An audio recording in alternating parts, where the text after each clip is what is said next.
Sonic the Hedgehog has become synonymous with the Sega Mega Drive, and it's hard to talk about one without the other. For me, there is only one other game that could be considered as closely associated with Sega's most successful console, and that game is Streets of Rage 2.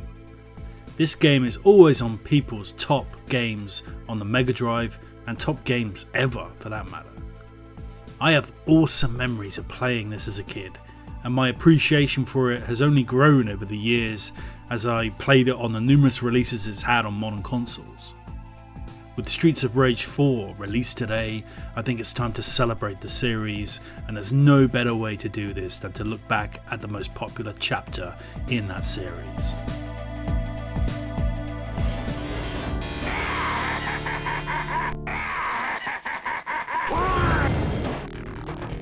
These days, beat-em-ups are out of fashion, but in the late 80s, early 90s, they were all the rage.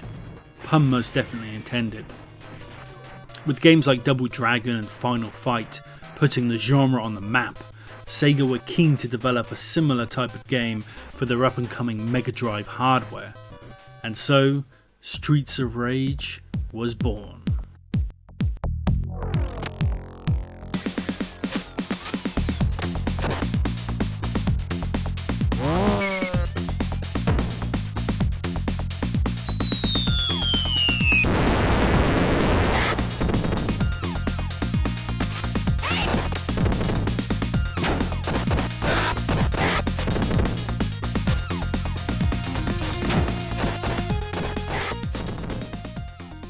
Streets of Rage 1 was a classic game in its own right, and was highly successful. I have memories of playing the first installment, and this was very early on in my life, and definitely early on in the Mega Drive's life as well. Coming into Streets of Rage 2, Sega were a company out for Nintendo's blood, and seeking to dominate the 16-bit era of gaming, so you could bet your ass they would attempt to deliver in a big way when it came time for a sequel, and push the system to new heights.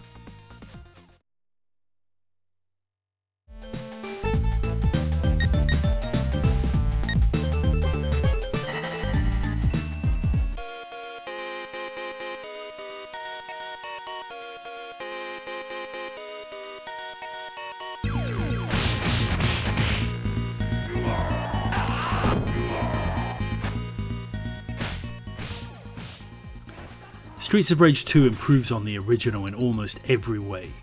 It looks gorgeous. The character sprites are bigger and have more animation. The backgrounds are more detailed and more vibrant, with some absolutely stunning effects, which all combine to set the scene really well. The sound effects are better and give more impact to the hits, which makes you feel like even more of a badass.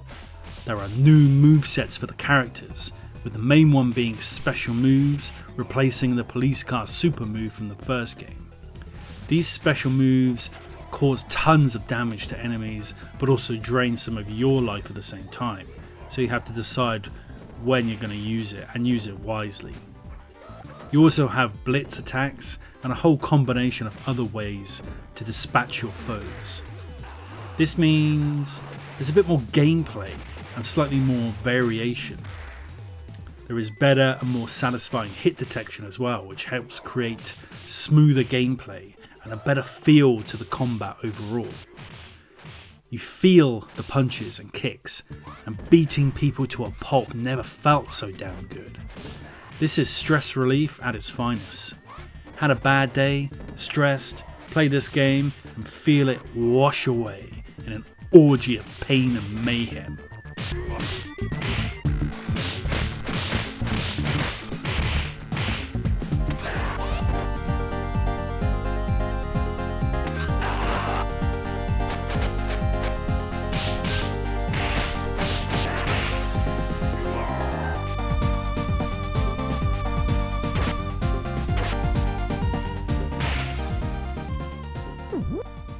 Now, one of the most celebrated aspects of the Streets of Rage series is the music by Yuzo Koshiro. Now, I'm going to say right now that I consider both Streets of Rage 1 and Streets of Rage 2 to have equally good music. I really feel that both games have some awesome tracks, and I just cannot pick between the two to say which is better. I'll just say that both are legendary. This is some of the best music to ever be put into a video game, and when you combine it with the rest of the game's aesthetics, you have what is one of the most immersive video game experiences of all time. As a kid, I really felt part of this world. As soon as that main theme kicked in and you saw the city, I was just taken to that place and brought into this world. As far as I was concerned, I was there fighting the battle in the streets. This feeling has never gone away as I've aged, and while today there is an element of nostalgia in it all, I still feel the connection. This game has stood the test of time because it is the sum of all its awesome parts. Every element of this game works perfectly and it never gets old or stale. There is a reason it has been ported to so many platforms since its release. It is a cherished piece of so many childhoods and a new experience for the next generation as well. It's timeless, and I for one rank it as one of the best games of all time. Get every game in the series if you don't have it, but especially get this one.